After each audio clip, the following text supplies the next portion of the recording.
তুমি কি কখনো গভীরভাবে ভেবেছ একটা সংসার হঠাৎ করে ভেঙে পড়ে না, বরং ধীরে ধীরে ভেঙে যায়।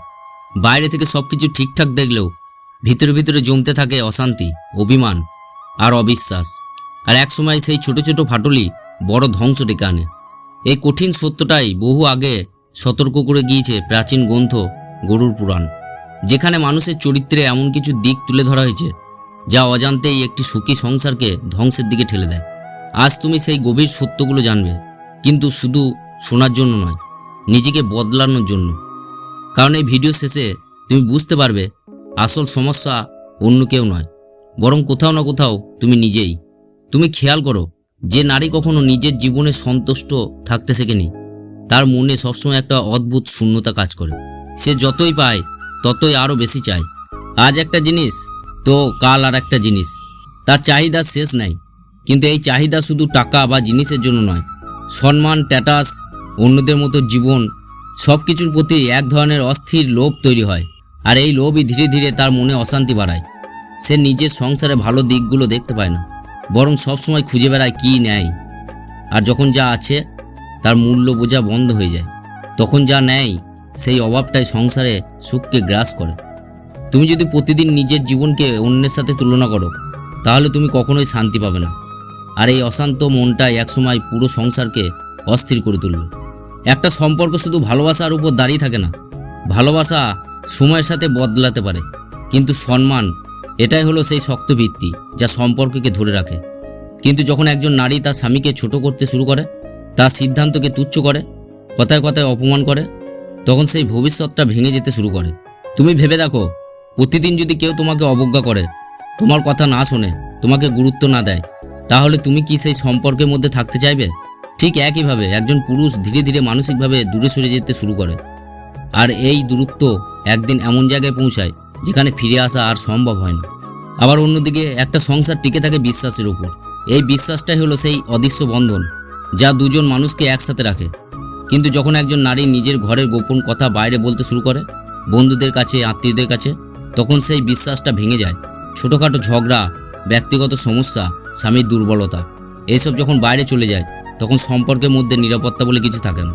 একজন মানুষ তখন আর নিজের সঙ্গীর উপর ভরসা করতে পারে না। আর বিশ্বাস ছাড়া কোনো সম্পর্ক দীর্ঘস্থায়ী হয় না। তাই স্বামী স্ত্রীর মধ্যে একটা নিবিড় বিশ্বাস তৈরি করো। আর এরপরেই আসবে রাগ নিয়ন্ত্রণ করতে না পারা। রাগ একটা স্বাভাবিক অনুভূতি, কিন্তু যখন এই রাগ নিয়ন্ত্রণের বাইরে চলে যায়, তখন সেটা ধ্বংসের কারণ হয়ে দাঁড়ায়। অনেক সময় দেখবে এটা ছোট বিষয় যেটা সহজেই সমাধান করা যেত, রাগের কারণে বড় ঝগড়া পরিণত হয়। তুমি খেয়াল করো, রাগের সময় আমরা এমন কিছু কথা বলে ফেলি যা আমরা আসলেই বলতে চাই না, কিন্তু সেই কথাগুলো অন্য মানুষের মনে গভীর ক্ষত তৈরি করে। আর সেই ক্ষত কখনো পুরোপুরি সারে না। ধীরে ধীরে সেই কষ্ট জমতে থাকে, আর একসময় বিস্ফোরণ ঘটে। তাই বলবো, সম্পর্কের মধ্যে কোনো কথা বলার আগে একবার ভেবেচিন্তে তবেই সেই কথাগুলো বাইরে প্রকাশ করবে। না হলে আসবে পরের সত্য, যেটা অন্যের প্রভাবে নিজের সংসার চালানো। তুমি অনেক সময় দেখবে কিছু মানুষ নিজের সিদ্ধান্ত নিজেরা নিতে পারে না। তারা সবসময় অন্যের উপর নির্ভর করে।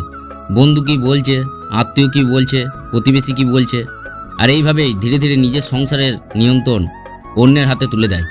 কিন্তু সমস্যা হলো, যারা বাইরে থেকে পরামর্শ দেয় তারা কখনোই তোমার পরিস্থিতি পুরোপুরি বোঝে না।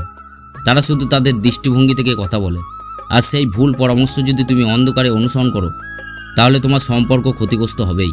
তাই বলবো, বাইরের কথা নেওয়ার আগে নিজের মধ্যে একটা মানসিক আলোচনা তৈরি করো। যেটা ভালো বুঝবে সেই কথাগুলো নাও, আর যেগুলো মনে হবে যে না, এটা ভুল হতে পারে, সেগুলোকে বাইরে ফেলে দাও। আর যদি এটা তুমি না করতে পারো, তবে আসবে ষষ্ঠ সত্য, দায়িত্ববোধের অভাব। সংসার মানে শুধু ভালোবাসা বা আবেগ নয়, এটা একটা দায়িত্ব। প্রতিদিনের ছোট ছোট কাজ, একে অপরের প্রতি দায়িত্ব পালন, এইসব জিনিসই একটা সম্পর্ককে শক্তিশালী করে। কিন্তু যখন একজন নারী নিজের দায়িত্ব এড়িয়ে চলে, সব কিছু অন্যের উপর ছেড়ে দেয়, তখন সম্পর্কের ভারসাম্য নষ্ট হয়ে যায়। একজন মানুষ সবসময় দায়িত্ব নিতে নিতে ক্লান্ত হয়ে পড়ে, আর তখন সেই ক্লান্তি একসময় বিরক্তিতে পরিণত হয়। তাই বলবো, দুজনের মধ্যে একটা দায়িত্ববোধের সম্পর্ক তৈরি করো। দেখবে সম্পর্ক অনেক মজবুত হচ্ছে। আর যদি এটা না পারো, তাহলে আসবে পরের সত্য, অহংকার ও নিজের ভুল না মানা। অহংকার এমন একটা জিনিস যা সম্পর্ককে ভিতরে থেকে ধ্বংস করে দেয়। যখন একজন নারী মনে করে আমি কখনো ভুল নয়, তখন সে নিজে ভুলগুলো দেখতেই পায় না। আর যখন ভুল দেখা যায় না, তখন তা সংশোধন করা যায় না। তুমি যদি কখনো আমি দুঃখিত বলতে না পারো, তাহলে তুমি কখনোই সম্পর্ককে বাঁচাতে পারবে না। কারণ সম্পর্ক টিকে থাকে ক্ষমা আর বোঝাপড়ার উপর। অহংকার এই দুটো জিনিসকেই শেষ করে দেয়। আর এরপরেই বলবো ভয়ঙ্কর সত্যটা, ভালোবাসার অভাব ও ভান। সবচেয়ে ভয়ঙ্কর অবস্থা হলো যখন সম্পর্কের মধ্যে ভালোবাসা থাকে না, কিন্তু বাইরে থেকে সব কিছু ঠিক আছে বলে মনে হয়। এই ভান বেশি দিন টেকে না। তুমি যদি মন থেকে কাউকে ভালো না বাসো, তাহলে সেই শূন্যতা একসময় প্রকাশ পেতে বাধ্য। আর সেই শূন্যতায় ধীরে ধীরে দূরত্ব তৈরি করে। দুজন মানুষ একসাথে থেকেও একা হয়ে যায়, নিজেকে খুব একা লাগে। এখন তুমি একটা জিনিস পরিষ্কারভাবে বুঝে নাও, এই কথাগুলো কোনো নারীকে দোষ দেওয়ার জন্য নয়। কারণ একই ভুল একজন পুরুষও করতে পারে, আর তখন সেই পুরুষই সংসার ধ্বংসের কারণ হয়ে দাঁড়ায়। আসলে সমস্যা মানুষ না, সমস্যা তার অভ্যাস। যেমন ভারতে মহান বিজ্ঞানী এপিজে আব্দুল কালাম বলেছিলেন, চরিত্রই মানুষের ভবিষ্যৎ নির্ধারণ করে। আর এই কথাটা সম্পর্কের ক্ষেত্রেও ঠিক ততটাই সত্য। তাই আজ তুমি যদি নিজের মধ্যে এই ভুলগুলো খুঁজে বের করতে পারো, তাহলে তুমি শুধু নিজের জীবন নয়, তোমার পুরো সংসারটাই বদলে দিতে পারো। এখন কমেন্টে লেখো, আমি নিজেকে বদলাবো। আর ভিডিওটা লাইক করো, কারণ এই একটা ভিডিও হয়তো তোমার জীবন বদলে দিতে পারে। আর সাবস্ক্রাইব করে রাখো, কারণ তুমি এই চ্যানেলেই এরকম ধরনের আরও নতুন নতুন ভিডিও পাবে। শেষে একটা কথা মনে রেখো, সংসার ভাঙে না একদিনে, ধীরে ধীরে ভাঙে। আর ঠিক তেমনি ধীরে ধীরে গড়ে ওঠে। তাই আজ থেকে শুরু করো, ভালোবাসা দাও, সম্মান দাও, ধৈর্য ধরো। দেখবে তোমার জীবন আপনা আপনি বদলে যাচ্ছে। ধন্যবাদ তোমাকে ভিডিওটা সম্পূর্ণ দেখার জন্য। ভালো থেকো, সুস্থ থেকো।